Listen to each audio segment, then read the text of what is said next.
दोस्तों, उत्तर प्रदेश से बहुत बड़ी खबर सामने आ रही है। कांग्रेस के दिग्गज नेता और पूर्व मंत्री नसीमुद्दीन सिद्दीकी ने पार्टी से इस्तीफा दे दिया है। इस्तीफे की वजह क्या है और अब वो कहां जा रहे हैं, सब पर बात करेंगे। हमारे साथ चंद्रकांत जी हैं। चंद्रकांत जी, बहुत बड़ी खबर सामने आई है नसीमुद्दीन सिद्दीकी को लेकर, आखिर उन्होंने इस्तीफा क्यों दिया? देखिए, नसीमुद्दीन सिद्दीकी ने कांग्रेस से इस्तीफा दे दिया है और उत्तर प्रदेश की राजनीति का बड़ा चेहरा, बड़ा नाम नसीमुद्दीन सिद्दीकी बसपा की सरकार में मंत्री रहे। बसपा की सरकार के ताकतवर लोगों में नसीमुद्दीन सिद्दीकी की गिनती होती थी, लेकिन उसके बाद वो कांग्रेस में शामिल हुए और कांग्रेस में वो पूर्व प्रांतीय अध्यक्ष हैं। प्रांतीय अध्यक्ष रह चुके हैं नसीमुद्दीन सिद्दीकी, एआईसीसी के मेंबर थे।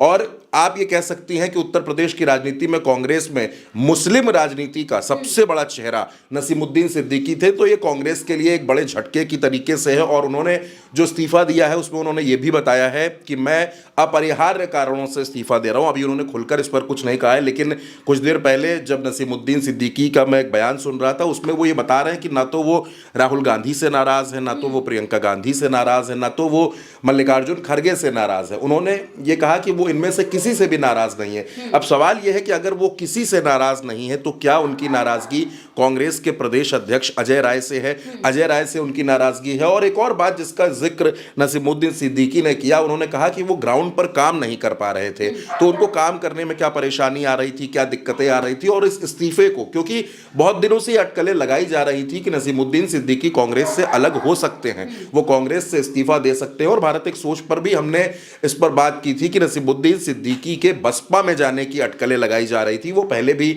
बसपा में रहे हैं, मायावती के भरोसेमंद नेताओं में रहे हैं, लेकिन जब उन्होंने बसपा से इस्तीफा दिया था तो उन्होंने मायावती पर गंभीर आरोप लगा दिए थे और उन्होंने पैसों का जिक्र कर दिया था, एक डायरी का जिक्र कर दिया था, जिसके बाद वो बसपा से अलग हो गए थे। लेकिन एक वक्त में मायावती के भरोसेमंद सिपहसालार, भरोसेमंद नेता और पश्चिमी उत्तर प्रदेश की राजनीति में नसीमुद्दीन सिद्दीकी का एक बड़ा कद था, कद्दावर नेताओं में उनकी गिनती हुआ करती थी। आज भी जाहिर सी बात है कि वो बड़े नेता हैं, मंत्री रह चुके हैं और एक लंबा संगठन का भी अनुभव, सरकार चलाने का भी अनुभव नसीमुद्दीन सिद्दीकी के पास है।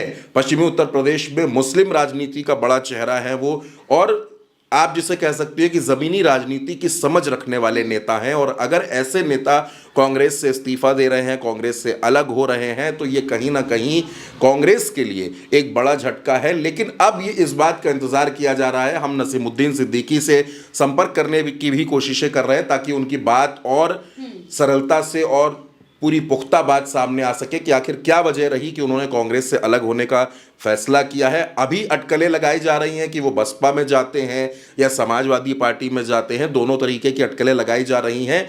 अभी ये स्थिति साफ नहीं है, लेकिन बात जो साफ हो चुकी है वो ये कि नसीमुद्दीन सिद्दीकी अब कांग्रेस से अलग है, कांग्रेस से उनका रिश्ता टूट चुका है। मायावती की सरकार में हम लोगों को याद है, जब 2007 से 2012 की सरकार थी मायावती की, तो 10 से 12 विभाग नसीमुद्दीन सिद्दीकी के पास हुआ करते थे। मजबूत और ताकतवर नेताओं में उनकी गिनती होती थी। बसपा में मायावती के बाद की जो सेकंड लीडरशिप थी, जो सेकंड लाइन थी, उसमें नसीमुद्दीन सिद्दीकी, उसमें सतीश चंद्र मिश्रा, ब्रजेश पाठक, स्वामी प्रसाद मौर्य, इन नेताओं के नाम शुमार होते थे। और मुस्लिम राजनीति में जो एक नाम सबसे बड़ा था बहुजन समाज पार्टी के अंदर, वो नसीमुद्दीन सिद्दीकी का था। और नसीमुद्दीन सिद्दीकी अब कांग्रेस को छोड़ चुके हैं। वो कांग्रेस में लंबे वक्त से थे, प्रांतीय अध्यक्ष भी रहे थे, लेकिन अब उनकी राहें अलग हैं। तो जाहिर सी बात है कि उत्तर प्रदेश की राजनीति में आज की तारीख, जब आज यूपी दिवस भी है, 24 जनवरी की तारीख भी है, ऐसे अहम मौके पर, अहम दिन पर कांग्रेस के लिए एक बड़ा झटका है। वो कांग्रेस जो संगठन सृजन अभियान चला रही है, वहां पर अगर इस तरीके के इस्तीफे होंगे, वो खुलकर भले ही नाम नहीं ले रहे हैं, लेकिन लोग दबी जुबान से और जो तमाम सोर्सेज है वो ये बता रहे हैं कि उनकी नाराजगी अजय राय से थी, जो अभी प्रदेश अध्यक्ष है।